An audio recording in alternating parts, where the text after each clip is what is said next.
Hello friends, आपका फिर से स्वागत है डिजिटल आज और one cure for all disease में। तो इसमें हम आज एक नया टॉपिक लेके आ रहे हैं, नाइटफॉल और स्वप्न दोष। क्योंकि इसका भी सीधा रिलेशन आपका शादी के बाद आपको पता लगता है कि बिल्कुल ही सिचुएशन बिल्कुल चेंज हो जाती है। तो वो क्यों चेंज हो जाती है और शादी से पहले आपको नाइटफॉल होता है नहीं होता, उसके पे हम डिस्कशन कर रहे हैं। तो सर, ये स्वप्न दोष के बारे में आप बताइए। हमारे साथ राजेंद्र सर हैं, तो हम जल्दी शुरू कर रहे हैं वीडियो को। देखिए, मुझे बहुत कॉल्स आती है आजकल यंग लोगों की, लड़के लोगों की, कि उनको स्वप्न दोष है, नाइटफॉल होता है तो इससे कमजोरी आती है। बहुत से लोग इसको एसिडिटी से, जो भी उनको बीमारी होती है, कमजोरी आती है, वो सारा इससे लिंक कर लेते हैं, जबकि ऐसा नहीं होता। कमजोरी एक अलग टॉपिक है और नाइटफॉल एक अलग टॉपिक है। अब लोग जो कॉल करते हैं वो बार बार एक ही कॉल में पूछते रहते हैं, नहीं इससे कोई फर्क तो नहीं पड़ता, पहले मुझे महीने में 2 बार होता था, अब 4 बार होता है, इस तरीके की बातें करते हैं।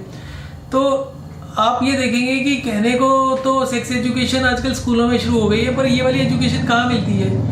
बाकी सेक्स एजुकेशन तो लोग पॉर्न वगैरह देखकर भी कुछ हद तक ले लेते हैं, परंतु जो रियल नॉलेज है वो कहीं पर भी अवेलेबल नहीं है। अभी कुछ दिन पहले मुझे कॉल आई, तो वो लड़का जो था करीब 20-22 साल का, वो इस बारे में बार बार पूछे जाए। और मुझे भी उस समय एक चीज़ ध्यान आया। मैंने इसको बोला, मैंने कहा तुम्हारे घर में कोई बड़े होंगे, मदर फादर होंगे, उनसे पूछो क्या उनको शादी के बाद होता है। तो बेसिकली इसका मतलब क्या है कि अगर स्वप्न दोष किसी कमजोरी की वजह से होता है तो शादी होने के बाद कमजोरी तो नहीं खत्म हो सकती, तो उसके बाद होता रहना चाहिए। तो आज तक तो हमने कभी सुना नहीं है। अब अगर किसी को यंग एज में हो रहा है तो वो किस लिए हो रहा है? क्योंकि वो कोई मास्टरबेशन या सेक्सुअल एक्टिविटी में नहीं पड़ रहा। बॉडी के अंदर जो चेंजेस होते हैं वो 13-14 साल में हो जाते हैं। और ये जो बात है, ये लड़के तो फिर भी कर लेते हैं, लड़कियों के पास तो ये बात करने के लिए भी कोई नहीं होता। They can not confide also, उनकी जो नेचर होती है। तो ये नाइटफॉल का जितना परसेंटेज लड़कों में होता है उससे कई गुना ज़्यादा लड़कियों को होता है। और इसकी वजह से और कॉम्प्लिकेशन लड़कियों को ज़्यादा झेलनी पड़ती है, लड़कों को इतनी नहीं झेलनी पड़ती है। तो पहला तो मैं ये कहना चाहूँगा कि ये जो पूरा कंसेप्ट है नाइटफॉल का वो गलत है। दूसरा, जो एक सोशली समझा जाता है कि जो सेक्सुअल एक्टिविटी है वो एक क्राइम है या एक इमोरल एक्ट है, वो वैसा नहीं है। वो बॉडी की एक रिक्वायरमेंट है। जैसे आप खाना खाते हैं उसी तरीके से आपको वो भी एक रिक्वायरमेंट है। तो एक तो इस बात को समझिए कि जो नाइटफॉल होता है वो जो लोग सेक्सुअली एक्टिव है उनको नहीं होता है। बाकी जो लोग सेक्सुअली एक्टिवेट नहीं है और जो लोग कुछ नहीं करते हैं उनको ऑलमोस्ट ये कह सकते हैं 100% लोगों को होता है। कोई आदमी झूठ बोलता रहे तो अलग बात है, अगर 100% नहीं कहते तो 99.9 समझ लीजिए। तो इसलिए एक ये कंसेप्ट लोगों के दिमाग से दूर होना चाहिए और ये सोचना कि सेक्सुअल एक्टिविटी इमोरल है या एक गलत है, वो एक गलत चीज़ है। और इसकी वजह से इमोशनल इम्बैलेंसेस बहुत होते हैं सोसाइटी में। जितने भी रेप वगैरह कह सकते हैं, उसका एक सबसे बड़ा कारण यही है कि उसको एक गलत तरीके से देखा जाता है। तो नहीं, इसमें आप ये बताइए कि जैसे आपने बताया कि इसमें लड़के लड़कियों का दोनों का रेशियो है और काफी ज्यादा, जैसे लड़कियों की शादी होती है, उसके बाद प्रेगनेंसी के लिए ट्राई करती है, सब आता है बीच में, तो लड़कियों को बिल्कुल नॉलेज कम रहती है और बात ही नहीं करना चाहते समाज में हमारे। तो उसमें यही मेन है कि समाज में बात क्यों नहीं करना चाहते इस टॉपिक पे, ऐसा क्या है? देखिए, आज की डेट में मेरे चैनल के ऊपर लड़कियों का भी बहुत रिस्पॉन्स आ रहा है। बहुत से गर्ल्स की कॉल्स आती हैं मुझे, और अल्टीमेटली कुछ गर्ल्स ने तो यहाँ तक कन्फाइड किया कि वो जब लेडी डॉक्टर्स के पास जाती है गायनी की प्रॉब्लम्स की वजह से, जिनको बहुत सीरियस प्रॉब्लम होती है, वो कहते हैं वो कुछ बात ही नहीं करते, मेडिसिन दे देते हैं, वो कुछ डिटेल भी नहीं पूछते, 2 मिनट 1 मिनट पूछेंगे और दवा देके सरका देंगे और उससे कोई फर्क नहीं पड़ता। सालों साल रहते हैं लोग उस बीमारी कंडीशन में रहते हैं।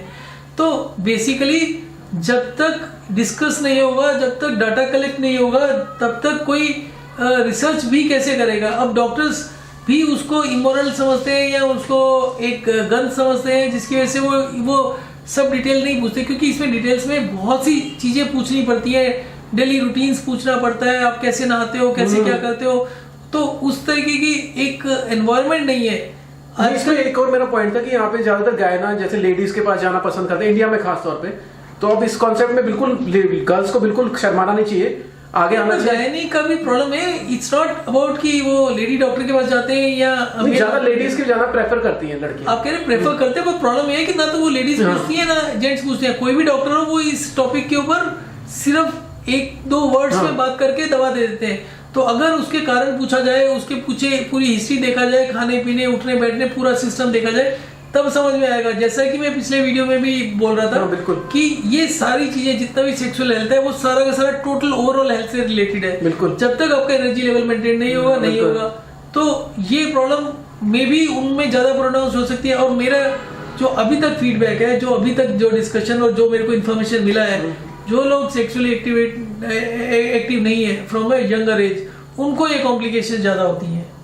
नहीं, बट इसका ये सॉल्यूशन नहीं है ना कि मतलब आपको मास्टरबेशन नहीं करना है, थोड़ा बहुत करना है, जिस तरह से उसको अवॉइड नहीं करना है। See there is nobody on this earth जो कि ये स्टडी करके डिफाइन कर सके कितना ठीक है कितना गलत है। बिल्कुल। सो अब ये कहना कितना गलत है, इवन मेंस मैगजीन में आज से मैंने 8-10 साल पहले पढ़ा था कि रेगुलर मास्टरबेशन करने से प्रोस्टेट कैंसर की और प्रोस्टेट से रिलेटेड जो दिक्कतें होती है वो कम हो जाती है मेल से। पर उसमें उसको मैं दोबारा रीड कर रहा था कुछ दिन पहले, तो इट सेज कि ये देखा गया है स्टडी में कि हफ्ते में 2 से 3 बार करना इज ओके, पर ज्यादा बार करने से ज्यादा गेन होता है कि प्रोस्टेट से ज्यादा आराम मिलता है या नहीं मिलता वो भी क्लियर नहीं है। तो अभी मेन प्रॉब्लम क्या है, इंफॉर्मेशन, डाटा। और ये जो डाटा है ये शेयर नहीं करता, और जो डाटा शेयर करते भी है वो ऑथेंटिक कितना है, क्योंकि आप बहुत से मेरे वीडियो में देखेंगे कि जिनको इरेक्टाइल डिसफंक्शन है वो बार बार है भी प्रॉब्लम और साथ में कहते हैं नहीं ज्यादा नहीं है, नहीं है, नहीं थोड़ा सा, इसको एक्सेप्ट नहीं करना चाहते लोग खुल के। Nobody wants to accept खुल के। जबकि इसको सेक्स एजुकेशन के नाम पर 20 साल पहले से आ रहा है कि स्कूलों में पढ़ाना चाहिए, बट वो एक किताबी कार्रवाई है।